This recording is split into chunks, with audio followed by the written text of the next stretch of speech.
Interruption, but I'm Mike Wilbon. We're off tomorrow for the 4th of July. Tony, how are you going to spend the holiday weekend? Tony Kornheiser golfing, napping, confiscating pickleballs. Not a fan of pickleball. Not me. No, not a big fan. But you know what, though, Tony? Welcome to pickleball. Go ahead. Who has more Achilles injuries? The NBA in the spring or pickleball every week?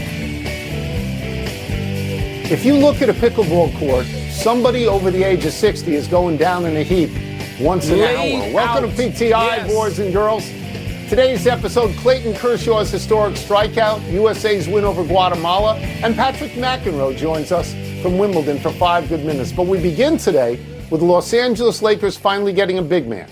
They signed former overall number 1 pick 7-foot DeAndre Ayton to a 2-year contract. Ayton had just been released by Portland, where he had played the last 2 seasons. He averaged 14 points and 10 rebounds for the Trail Blazers this past season, playing just 40 games. Wilbon, what does this do for the Lakers, and how does it affect how you see the West? It improves the Lakers, and it probably does more specifically for Luka Doncic than LeBron. I mean, Doncic, is, vocal and has been in management situations where he played in Dallas and now the Lakers about the kind of player, Ayton, who he really can tag team with and take advantage of, a lob threat at the rim. We hear that. Ayton's defense is spotty. He can be a rim defender. He can be a lot of things, but he can also just take nights off. We saw that even when Chris Paul had to go to the, I'm going to use this jockey phrase, to the whip hand and really press him to get them to the finals in 2021 when the Suns got there, and that was the best of Ayton. But you had Chris Paul really riding him to get there. I don't know. Is Luka that guy? Can Luka do that? LeBron can do that. But who's going to get that out of Ayton? Are they now even with Oklahoma City and Houston? And no, they're not. Not even Minnesota to me. Not even Dallas to me. No, they're not. But this is a step in the right direction for the Lakers, and that's where it starts. Just a step. They got more to go. I'm going to go in a different direction and tell you that the most important thing this does, in my mind, is guarantee that LeBron will be there all year. LeBron James now finally has a big man who will play like a big man, not drift out there and take threes. That's what they were lacking last year. Luka Doncic was their number 1 rebounder. That's not going to happen now. I mean, I understand DeAndre Ayton hasn't been what people thought he was going to be, but he has also averaged 16 and 10 throughout his career. And he's going to be a presence for this particular team. And so the threatening comments that were made by LeBron James and Rich Paul 7 to 10 days ago about you better work on what's happening with the Lakers, the implied threat was that LeBron would want to leave. Well, they worked on it. They gave him a credible big man. Not an incredible big man, but a credible big man. They can reset. And, Mike, I think it could be a big deal. And I think they could become true contenders in the West. True contenders, Tony, I believe. They not, but this is not the finishing touch. By the way, nope. Some credit to Rob Pelinka, who every year there's sort of, they got to do this, they got to do that. And he's done this multiple times, got into a conference championship round anyway, 2 seasons ago, 2 postseasons ago, and he got him Luka just falling out of the heavens, and now DeAndre Ayton. These guys were the numbers 1 and 3 overall picks in their draft not too long ago. So this is a nice move. It's not the finishing move. Let's not get crazy. Let's move to baseball, where Clayton Kershaw did something last night only 19 pitchers had done before him. Kershaw struck out White Sox third baseman Vinny Capra for his 3,000th career K. There are fewer players who have reached 3,000 strikeouts and 3,000 hits, Tone. So how significant is this milestone in your mind? Well, he is the 20th ever. He's only the 4th left-hander. Steve Carlton, Randy Johnson, CC Sabathia, they're all in the Hall of Fame. Kershaw is going to the Hall of Fame. So are the 2 active players who are on this list right now. Scherzer and Verlander, they're going to the Hall of Fame. I don't know all that much to make about it because a lot of these pitchers are what I would call modern pitchers, where the strikeout is now more important, more prevalent than it was, say, 40 or 50 years ago. I was surprised, Mike, speaking of lefties, Warren Spahn, not on this list. I'm not surprised by Koufax because he didn't pitch long enough. All of these 20 guys are either going to the Hall of Fame or are in the Hall of Fame, with two exceptions, Curt Schilling and Roger Clemens. And Clemens is out right now because of the PEDs. I noted that there are fewer guys to 3,000 strikeouts than 3,000 hits. Is that supposed to tell us it's harder to get the 3,000 strikeouts? And I wonder, Mike, is there going to be another one? Or is this it? Because they don't pitch a lot of innings anymore. Will Chris Sale get there? Will Garrett Cole get there? Will anybody ever get there? I don't know. Yeah, Tony, it's interesting when you just go down the list, and I started it just before we went on the air. I wanted to know the top five, and Nolan Ryan, Randy Johnson, Clemens, Carlton, and Blyleven. Blyleven sort of surprises me there, but he pitched like 23, 24 years. But then, Tony, it's a nice note that you make about the sort of the modern nature of the list, although we're old enough now that you have to put Gibson and Jenkins, the two people that I grew up watching the most, like they're straddling that, right? They're not back with Walter Johnson, but it's been 60 years. I mean, it's been a long time for Gibson and Jenkins, and I'm glad they're on that list. So you look at the list, and it's quite representative to me. I found it fascinating to go through, and Kershaw, good for him. I just, I don't know what's more important, that or sort of, what are we going to remember? That or postseason success, postseason struggles, World Series rings? Like what, where do you fall down? Maybe all of it. Maybe it's a tapestry of all of it. Good for him that he did it in L.A. with the only team he has ever played for. Only Gibson, and there's one other, Walter Johnson, went all the way down with one team. Let's move to soccer quickly, where last night in St. Louis, the United States men's team beat Guatemala 2-1 to advance to the finals of the Gold Cup. Both United States goals were scored by Diego Luna in the first 15 minutes. The U.S. then desperately hung on to the lead for the next 75 minutes. The U.S. will now play Mexico on Sunday in Houston. Wilbon, has this run made you more optimistic about the United States prospects in next year's World Cup? No, it has nothing to do with the prospects of next year's World Cup, because they ain't beat any of those teams. And that's not this tournament. But Luna, who you mentioned, the most overused word in sports today, and it's used usually by athletes, is dog. He's got that dog. Not everybody has that dog. Luna seems to have that dog in him. That's the way he played last night. And if you can discover one player who plays with that kind of infectious spirit and determination, then you've done something important in this competition. That's what's important. Does this bring the United States closer to any of the top, FIFA-ranked teams in the world? No. But I liked watching Luna last night, Tone. I did. Yeah, so I can't help much with this because you're Mr. Soccer, not me. You go to Premier League games. I don't do that. But I can refer to Taylor Twellman, who was our guest a couple of times in the last 2 weeks, including yesterday. A couple of weeks ago, we asked him what would constitute at minimum success in the Gold Cup for the United States. And he said, you got to get to the finals. At least get to the finals. So they got to the finals. So that's, to me, successful, even if they lose to Mexico, unless they lose 6-0. And then yesterday, he looked at both teams and he said he thought the United States had enough talent to win like 4-0. Well, they only won 2-1.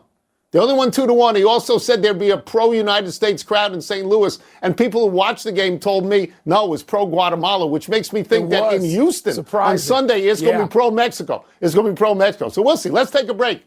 Coming up, is it more impressive how Novak Djokovic is playing at his age or what Carlos Alcaraz is accomplishing at his? And we're going to ask Patrick McEnroe. We'll also ask him why so many top seeds are out so early and what he's seeing from Naomi Osaka and Emma Raducanu. Tony is where we find our long-lost friend who we love, ESPN tennis commentator Patrick McEnroe. Patrick, we're going to start with a comparative question. What is more impressive to you, the way Novak Djokovic is playing at 38 years old or what Carlos Alcaraz is accomplishing at 22 years old? Well, I would say it's the 38-year-old Novak Djokovic, guys, because the fact that he's still playing at this level, we've really never seen this before on a consistent basis in men's professional tennis. Carlos Alcaraz is phenomenal. He's won the last 2 Wimbledon titles. He won in Paris just a couple of weeks ago for the second time. He's the guy who's the favorite to win this title, no doubt about it. But we've seen greatness at that age before. But what Djokovic is continuing to do to play at this level in the majors, players is phenomenal. He played well in Paris, got to the semifinals there, getting dismantled by Sinner, who's the other favorite in the semifinals. But he feels very comfortable on the grass. In fact, he said in his press conference today after his straight set win that that's the best he's felt in a long time.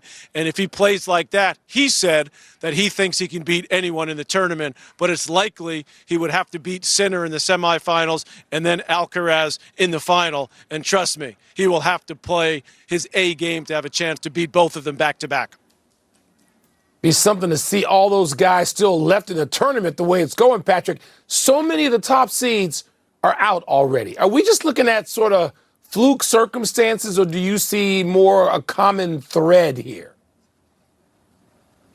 I think it's a little more fluky, Mike, than we've seen before. There are 19 seeds of the 32 out in the men's field. There's 17 out in the women's field already. You know, the conditions the first couple of days, it was brutally hot here for the first 2 days, which is very unusual for London this time of year.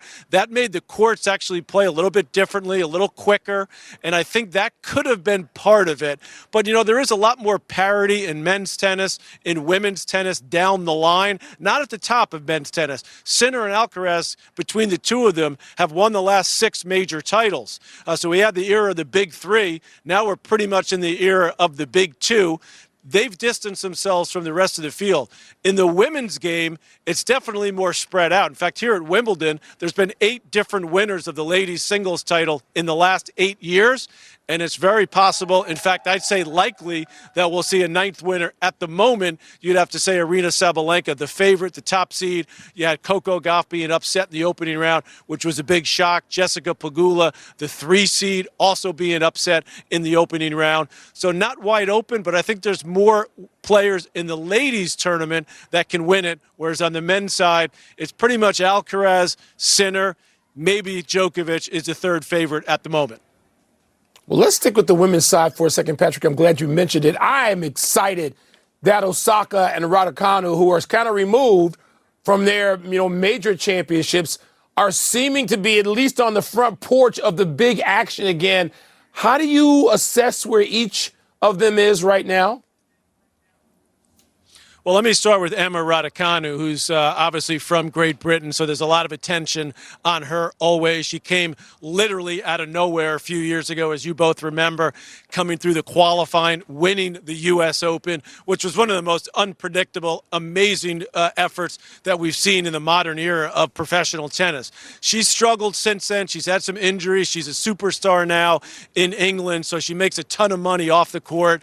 But finally, she seems to be finding that love of the game, that A game again. But that's the good news for Emma Raducanu. The bad news is that in round 3, she's got to take on Sabalenka, who's got the most power of any woman out there and who certainly has the ability to essentially blow her off the court. Naomi Osaka, a very different story. She won 4 majors in her career, including, as you will remember, beating Serena Williams in the final at the U.S. Open. She won 2 at the U.S. Open. She won 2 in Australia. She's never played her best tennis on a grass court, but I'll tell you what, guys, the draws really opened up in her section of the draw. I mentioned all the seeded players are out, many of whom were in her part of the draw. So she's got an excellent chance, I believe, to get through to the semifinals, where she would likely play Sabalenka if she gets that far. But here's another American to look out for. There's Madison Keys. She won the Australian this year, but Amanda Anisimova, that's another player that I think could be a huge surprise. She's knocking on the door of the top 10, and she's a player that's also in the same section. I think it's going to be between Anisimova and Osaka to likely threaten Sabalenka, most likely in the semifinals. Patrick, we'll get you out of here on this. I love this question. I love this story. Djokovic said today that Wimbledon's tennis balls going out in the stadiums, people hitting at 500 feet. What is this? What do you think? Well, they talk about the juice ball in baseball, right? And maybe this is the non-juice ball in tennis. And I think I'm not going to argue with Novak Djokovic. There's no doubt that about 20 plus years ago, the All England club here that runs Wimbledon made the decision that we want the game to be a little bit slower. They changed the nature of the grass. They changed the nature of the ball. And they're constantly tinkering with it because they want it to be a good spectacle, a good viewing spectacle. And they didn't want those big servers. Remember Pete Sampras? Remember Goran Ivanisevic, Mark Philippoussis, Richard Krajicek. It was basically becoming a serving fest at the end of those 1990s, early 2000. So they switched the balls, they changed the grass, and it evolves. Every year they tinker with it a little bit. But here's the bottom line. You've got to be a great all-court player to win this tournament. You've got to be a jock. You've got to be an athlete. You've got to be able to move exceptionally well. And yes, you can come to the net. Yes, you can be successful. We've seen Alcaraz do that in the last 2 years that he's won this title, both times beating Novak Djokovic in the final.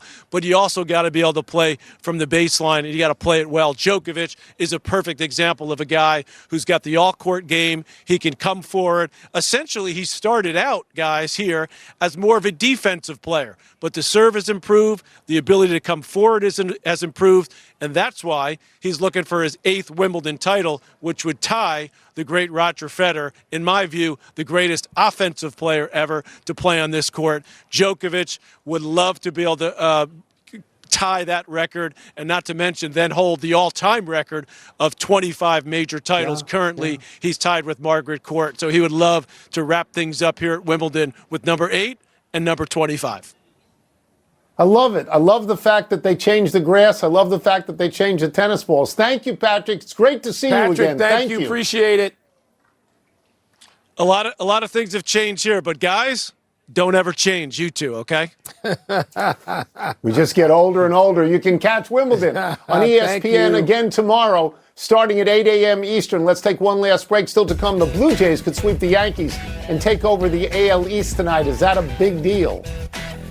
And yet another great catch at or above the center field wall. There's a lot of them. A lot of them. Tony, isn't it great to be in London in midsummer at Wimbledon or anything else? Isn't it awesome? Cashman is the longest tenured GM in baseball. If George Steinbrenner were still alive and running the team, there is no way anyone in the Yankee organization would have a job for that long. Cashman started with the Yankees as an intern in 1986 after graduating from Catholic University, where he played the infield. Cashman was at the helm of the Yankees when they won 3 straight World Series under Joe Torre from 1998 through 2000. He had another World Series winner under Joe Girardi in 2009, and he's waiting for his first one with Aaron Boone. For a long time there, if you mentioned Cashman, it seemed you had to mention Theo Epstein, because they were with the Yanks and the Sox, and they're fighting back and forth, and then their roads diverged, and they both had wildly successful careers, it seems to me. Happy anniversary, Martina Navratilova. On this day 43 years ago, Navratilova beat Chris Evert 6-1, 3-6, 6-2 for the first of her 6 straight Wimbledon titles. Navratilova ended up with 9 Wimbledon titles and 18 majors overall.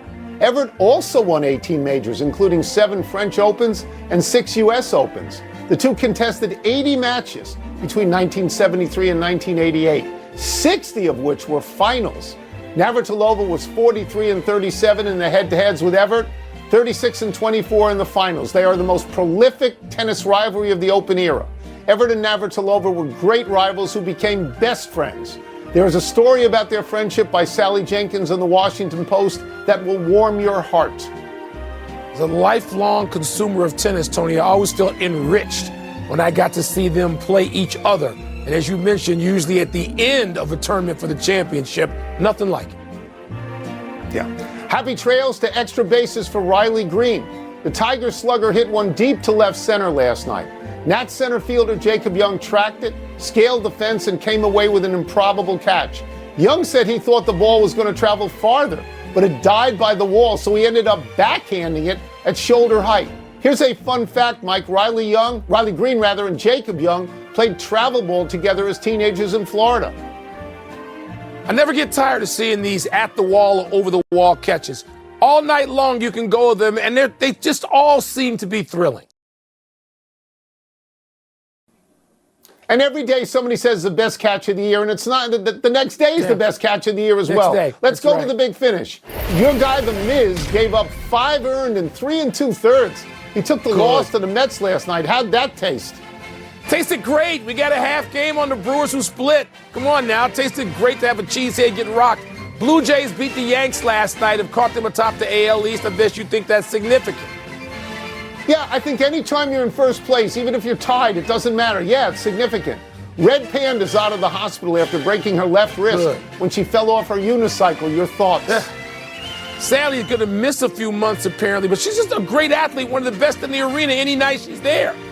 James Wood of the Nats joined a home run derby, the home run derby. I bet you're excited. I am, because he hits the ball harder than anybody in the National League other than Shohei Ohtani. You know, I'd love to see him in a home run derby. Last one, CFL tonight. Winnipeg Blue Bombers at the Calgary Stampeders. Are you smelling upset? I don't really need to be predicting Canadian football, but I'm going to watch, Tony, when I'm not peeking at the Cubs, Cleveland, and the rubber match of that. Not the rubber, going for the sweep. We watch everything. We're out of time. Try and do better the next time, and I'm Tony Kornheiser. I'm Mike Wilbon. We're off until Monday, knuckleheads. Enjoy the holiday weekend. And now. Ended. Competition taking place. Cannot wait to highlight. We have the world's record holder who does the Rubik's Cube by one hand, and he did it in less than 7 seconds. He'll explain why. We also have our own iconic Rubik's Cube, and we will test some of the great ones to see if they could crack the code. And that's the big challenge here in the next hour. Cannot wait to talk about the state of Washington and this event, Del. Kevin, if I start this right now, I hope to have this Rubik's Cube done by tomorrow's show. I'm not really sure. Also on this show, shot.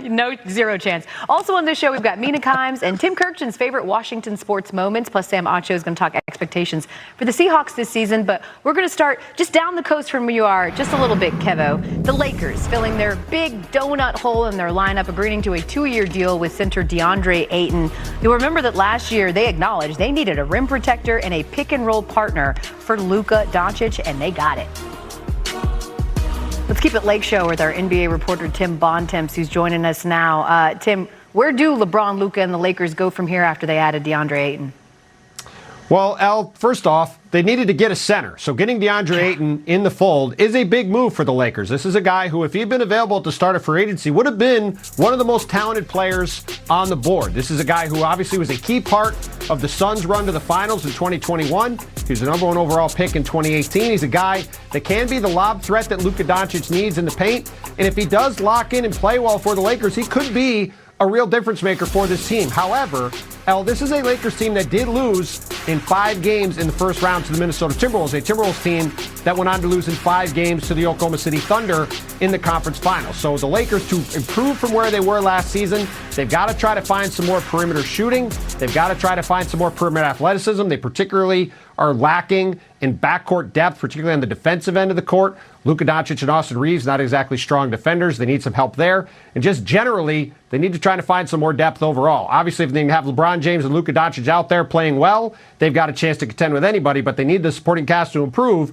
if they really want to be a factor in the West. Yeah, and we certainly saw that play out in the postseason. Lakers right now, by the way, 7th best odds to win the title at 14-1. I want to keep it in the West.